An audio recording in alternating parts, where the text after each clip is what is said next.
भारत सरकार के केंद्रीय मंत्रियों का स्वागत हो रहा और देश में नरेंद्र मोदी जी के नेतृत्व में और बिहार में नीतीश कुमार जी के नेतृत्व में मजबूती से सरकार चलाना है और बिहार के कल्याणकारी योजनाओं को गांव-गांव तक पहुंचाने का काम करना।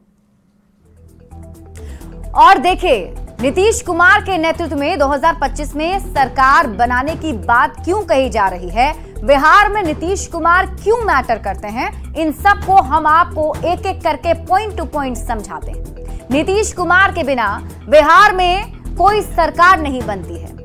बिहार की राजनीति में नीतीश कुमार बहुत जरूरी हैं। नीतीश कुमार सुशासन के लिए जाने जाते हैं और नीतीश कुमार ने सुशासन बाबू की छवि बिहार में बनाई है और इसके साथ ही विरोधियों के मुकाबले नीतीश कुमार की छवि काफी ईमानदार वाली छवि है।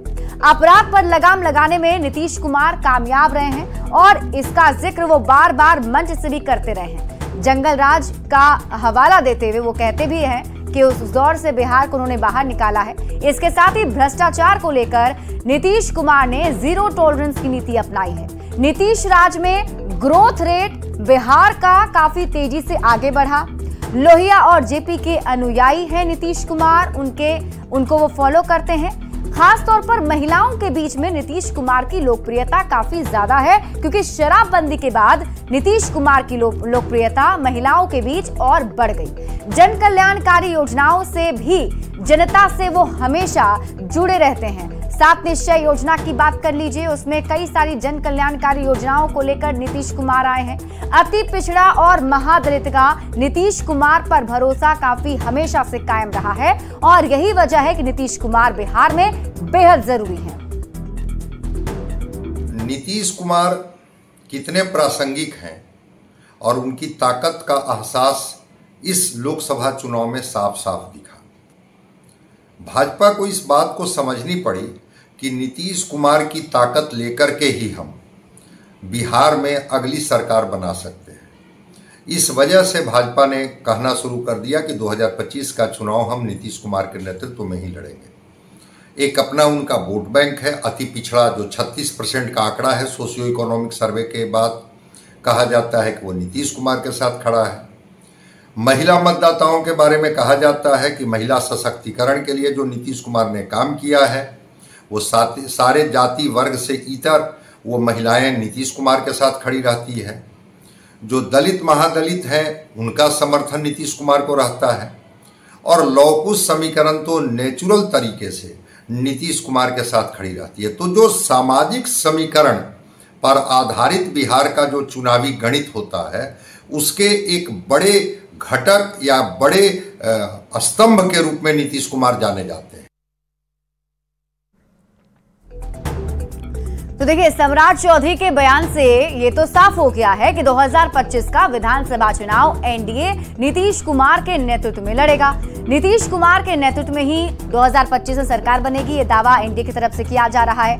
अब इस बात पर जमकर सियासत हो रही है। एनडीए नेताओं का कहना है कि 2025 में नीतीश कुमार के चेहरे पर चुनाव लड़ा जाएगा, इसमें कोई इफ बट नहीं है। तो आरजेडी और कांग्रेस ने तंज कसते हुए कहा है कि बीजेपी के मन में क्या है ये सबको पता है। बीजेपी लाख कहे कि आदरणीय नीतीश कुमार जी के नेतृत्व में 2025 का चुनाव लड़ेंगे, लेकिन बीजेपी के मन में क्या है ये सबको पता है। और अभी कुछ दिन पहले ही बीजेपी के वरिष्ठ नेता आदरणीय अश्विनी चौबे जी ने क्या कहा था कि 2025 में बीजेपी का मुख्यमंत्री का चेहरा होगा। अब जो आज डिप्टी सीएम श्री सम्राट चौधरी जी कह रहे हैं मुख्यमंत्री जी के नेतृत्व में लड़ेंगे, ये केंद्र में उनको समर्थन लेना है, इसलिए अब वो ये राग अलाप रहे हैं। भारतीय जनता पार्टी के नेताओं का संस्कार ही इसी तरह का होता है, कहना कुछ करना कुछ। हालांकि सम्राट चौधरी जी का संस्कार जो रहा है वो कांग्रेसी रहा है, लेकिन भारतीय जनता पार्टी में जाने के बाद पूरा का पूरा उसी में विलीन कर गए हैं। कांग्रेस में था प्राण जाए पर वचन न जाए, लेकिन यहाँ तो वचन का कोई महत्व ही नहीं है। बिहार में दलित, महादलित, पिछड़ा, अति पिछड़ा या स्वर्ण सभी जात धर्मों का विकास हुआ, उत्थान हुआ है।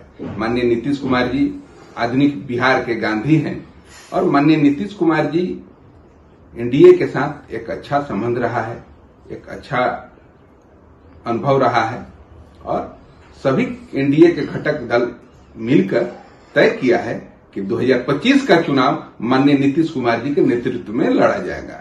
देखिए ना, सम्राट चौधरी जी ने जो कहा है वो तो बिल्कुल क्लियर है ना। बिहार की जनता, हम नहीं या कोई दल नहीं, बिहार की जनता ने नीतीश कुमार जी को तय किया हुआ है और उनकी जो स्वीकार्यता है, उनकी जो विश्वसनीयता है, उनका जो काम करने का तरीका है, वो उनको बिहार का मुख्यमंत्री बना रहा है और आगे भी बनाएगा। पिछला लोकसभा चुनाव भी एनडीए ने एकजुट होकर लड़ा और नीतीश कुमार जी के नेतृत्व में लड़ा। देश में चेहरा माननीय नरेंद्र मोदी, बिहार में चेहरा नीतीश कुमार। 2025 का विधानसभा चुनाव भी एनडीए नीतीश कुमार जी के नेतृत्व और नीतीश कुमार जी के चेहरे के साथ ही लड़ेगी। तो डिप्टी सीएम सम्राट चौधरी ने ये बड़ा बयान दिया और इस बयान के मायने इसलिए निकाले जा रहे हैं क्योंकि हाल में कुछ चर्चा बिहार में ये चल रही थी कि नीतीश कुमार और बीजेपी के रिश्ते ठीक नहीं हैं। लेकिन ये बयान इस वक्त में काफी अहम है और ये साफ तौर पर कह दिया गया है कि 2025 में नीतीश कुमार की सरकार में ही नेतृत्व जो है वो बनने जा रही है और सम्राट चौधरी ने तमाम कयासों पर विराम लगा दिया है। यानी जो चर्चाएं अटकलें चल रही थी उन सब पर विराम लगा दिया है। बिहार में नीतीश कुमार ही पहली पसंद है। एनडीए को नीतीश कुमार के लीडरशिप पर भरोसा है। अगले साल नीतीश कुमार के नेतृत्व में ही चुनावी जंग में जाने वाली है एनडीए। नीतीश कुमार एनडीए के सर्वमान्य चेहरा हैं, सभी उन्हें पसंद करते हैं। लोकसभा चुनाव में नीतीश कुमार की लोकप्रियता भी बरकरार दिखी। बिहार में एनडीए ने बड़ी कामयाबी पाई है। एनडीए को बिहार में 40 में से 30 सीटें मिली, जिसमें नीतीश कुमार किंग मेकर की भूमिका में बनकर उभरे। अब नीतीश कुमार के नेतृत्व पर किसी को भी शक नहीं है। खुद प्रधानमंत्री नरेंद्र मोदी नीतीश कुमार का जिक्र करते रहे हैं। बिहार के नतीजों के लिए प्रधानमंत्री नरेंद्र मोदी ने नीतीश कुमार को क्रेडिट भी दिया था। अब सारी चर्चाओं पर विराम लग गया है कि बिहार में एनडीए का मतलब नीतीश कुमार ही हैं और यही वजह है कि डिप्टी सीएम सम्राट चौधरी ने इसको लेकर ये बड़ा बयान भी दिया है। हालांकि इस बयान के बाद राजनीति भी गरमाई हुई है। बढ़ते हैं आगे और इस बीच रुक कर लेते हैं बड़ी खबर की तरफ। तेजस्वी यादव ने बड़ा हमला किया है। तेजस्वी यादव ने बिहार सरकार पर हमला किया है। पोस्ट के जरिए एक बार फिर से बिहार सरकार पर निशाना साधा है। बिहार के हर कोने में गोली चल रही है, यह कहना है तेजस्वी यादव का। मुख्यमंत्री कुर्सी पर मस्त, विधि व्यवस्था ध्वस्त, सत्ता संरक्षित अपराध ने उत्पन्न की खौफनाक स्थिति। तो इस वक्त की बड़ी खबर आपको बता रहे हैं। तेजस्वी यादव लगातार बिहार सरकार पर हमलावर हैं और देखिए एक बार फिर से लॉ एंड ऑर्डर को लेकर बिहार सरकार को उन्होंने घेरा है। पोस्ट करने के साथ ही उन्होंने बिहार सरकार को आड़े हाथों लिया, जिसमें उन्होंने लिखा है कि बिहार के हर कोने में गोली चल रही है।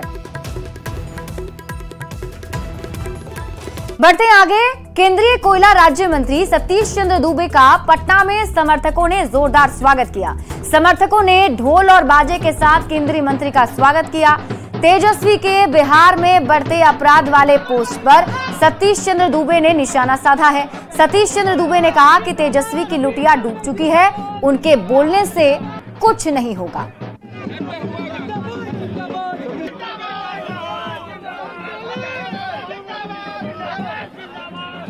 तेजस्वी यादव का लोटिया डूब गया है, उनका कोई मतलब नहीं, उनके बोलने का कोई मतलब। बात अगली खबर की करेंगे। राजधानी पटना में वॉलीबॉल महिला खिलाड़ी से छेड़खानी का एक सनसनीखेज मामला सामने आया है। छेड़खानी का आरोप एक दारोगा पर लगा है। बिहार राज्य खेल प्राधिकरण में प्रशिक्षक के तौर पर तैनात ये दारोगा पाटलिपुत्र स्पोर्ट्स कॉम्प्लेक्स में प्रशिक्षण देता है। महिला खिलाड़ी ने ट्रायल मैच के दौरान इस घटना को अंजाम देने का आरोप लगाया। बिहार राज्य खेल प्राधिकरण ने पूरे मामले को गंभीरता से लिया है।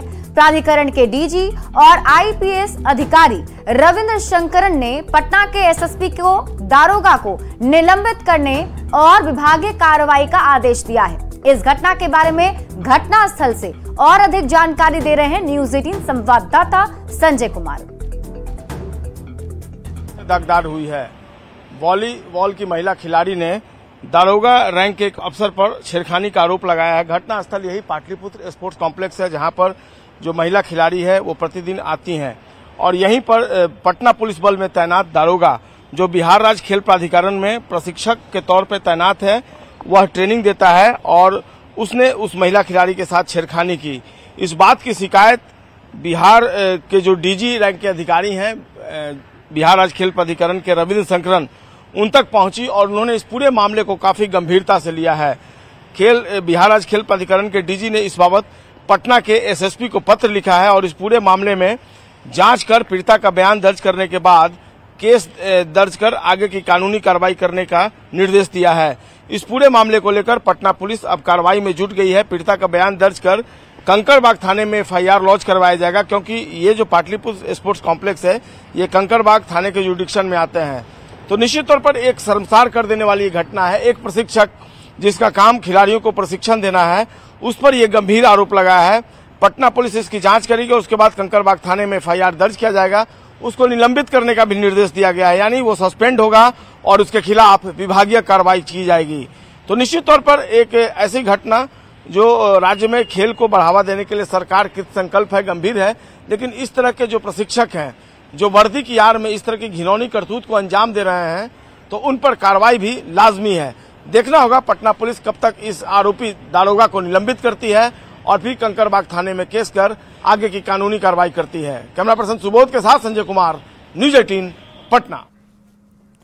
अगली खबर आपको किशनगंज से बता दें, जहां एक मां ने जन्म के कुछ दिन बाद ही नवजात को एसएनसीयू वार्ड में छोड़ दिया और वहां से फरार हो गई। अस्पताल में ऑन ड्यूटी डॉक्टर ने पुलिस को मामले की सूचना दी। सूचना पाकर पुलिस के अपर थानाध्यक्ष मौके पर पहुंचे और चाइल्ड हेल्पलाइन को मामले की सूचना दी गई। चाइल्ड हेल्पलाइन ने बच्चे के माता पिता से बात करने की कोशिश की, लेकिन उनकी बात नहीं हो सकी है। चाइल्ड लाइन पदाधिकारी के मुताबिक बच्चे की मां पश्चिम बंगाल की है, जिसका प्राइवेट अस्पताल में प्रसव हुआ था, जिसे सदर अस्पताल के एसएनसीयू वार्ड में भर्ती कराया और वहां छोड़कर फरार हो गई। बच्ची जो है जिसका गार्जियन अभी कोई सपोर्ट नहीं कर रहा है कि हम लेके जाएं या देखें उनको। लगभग 25 तारीख के आसपास उसका हॉस्पिटल में एडमिट हुआ है यहाँ और 22 तारीख को किसी प्राइवेट हॉस्पिटल में उसका जन्म हुआ था। अभी तक 1 तारीख तक के बाद से कोई उसका रिस्पांस नहीं है कि ले जाना है, देखना है, आके देख भी नहीं रहा है। बाढ़ के हाथीदह थाना अध्यक्ष निधि कुमारी पद पर अपने नौकर और उसके परिवार के लोगों को पीटने का आरोप है, जिसके बाद एएसपी ने उन्हें निलंबित कर दिया है। जानकारी के मुताबिक थाना अध्यक्ष ने अपने नौकर पर रुपए चुराने का झूठा आरोप लगाया था और उसके बाद उसे 2 दिन तक बंधक बनाया और छोड़ने के लिए रुपए की मांग की। सूचना मिलने पर जब नौकर के माता पिता और भाई थाना पहुंचे तो थानाध्यक्ष ने उन सभी को बेरहमी से पीटा भी, जिसके बाद सूरज के मां ने एएसपी से मामले की शिकायत की और एएसपी ने मामले की जांच करते हुए थानाध्यक्ष को निलंबित करने का निर्देश दिया है।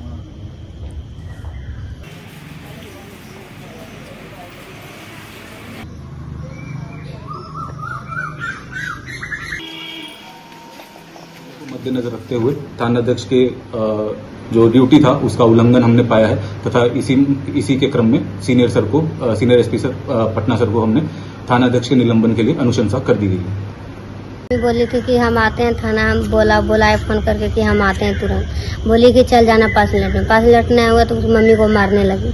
ऊपर से थाना से नहीं निकलने दिए। फिर पापा को बुलाए तो पापा बोला कि 50,000 रुपये लेकर आओ, तब छोड़ेंगे 12,000 तक, ऐसे नहीं छोड़ेंगे। तब बोतल को बोला कि नहीं तुम लाएगा पैसा तुम्हारा क्लिनिक भेज देंगे। तब ये बात हो गया। फिर बोला कि नहीं तुम लाएगा तो हम जान से मार देंगे।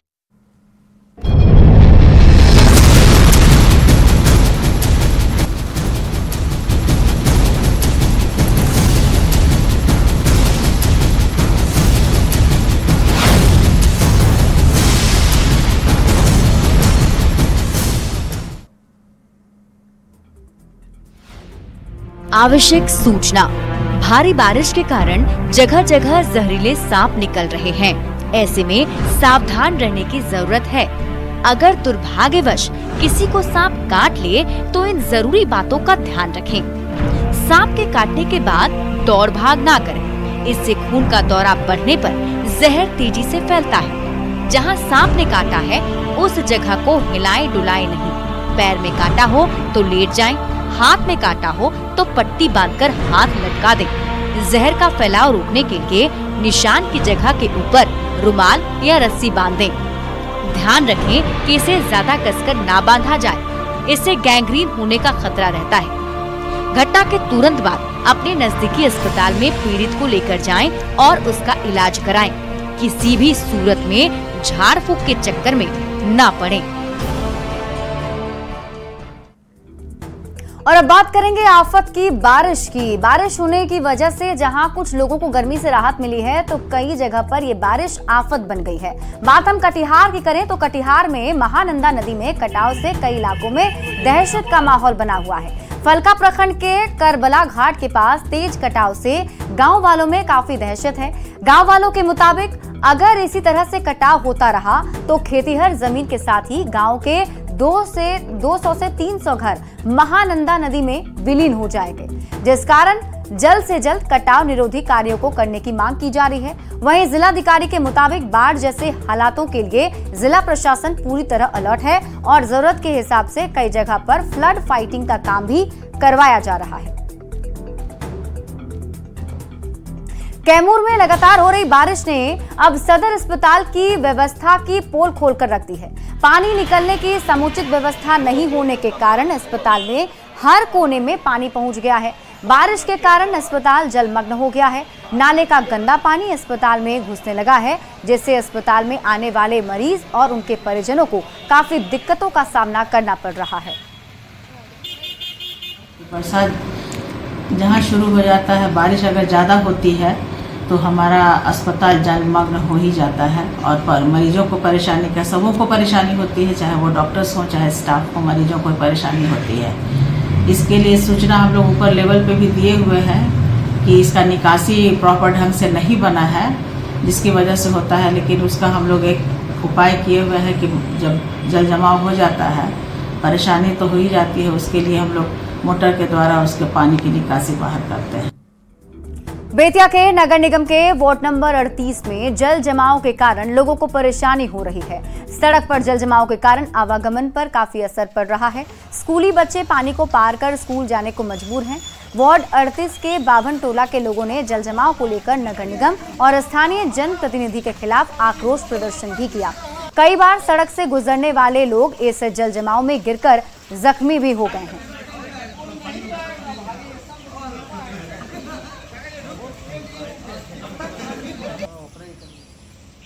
से नाली सफाई नहीं हो रहा था। हम लोग कितना बार आवेदन दिए और सूचना दिए, तो बाद में एक बार आया 8 दिन पहले और सफाई करके चला गया। उसके बाद से आज तक कचरा उठा नहीं है, 8 दिन हो गया। पानी का क्या समस्या? पानी तो कितना ही से है रोड पर। हाँ, रोड पर पानी क्या दिक्कत होता है? नाली नहीं है, रोड बना नहीं है, यहाँ गड्ढा है रोड में। यहाँ विगत कई सालों से पानी का जल जमाव लगातार हो रहा है और यहाँ के वार्ड पार्षद को भी कितना बार अवगत कराया गया है, लेकिन वो सुन करके और अनसुना कर देते हैं। बार बार कहने के बाद भी यहाँ पे काम नहीं हो पा रहा है। भारी बारिश के बाद पहाड़ी सांपों का कहर भी शुरू हो गया है। गोपालगंज में पिछले 24 घंटे में पहाड़ी सांपों ने 36 लोगों को अपना शिकार बना लिया है, जिसमें 15 लोगों को इलाज के लिए सदर अस्पताल में भर्ती कराया गया है। बाकी मरीज स्थानीय हॉस्पिटल में इलाज के लिए भर्ती कराए गए हैं। डॉक्टर विमान केसरी ने लोगों से सांप काटने पर झाड़ फूंक की जगह इलाज कराने की अपील की है।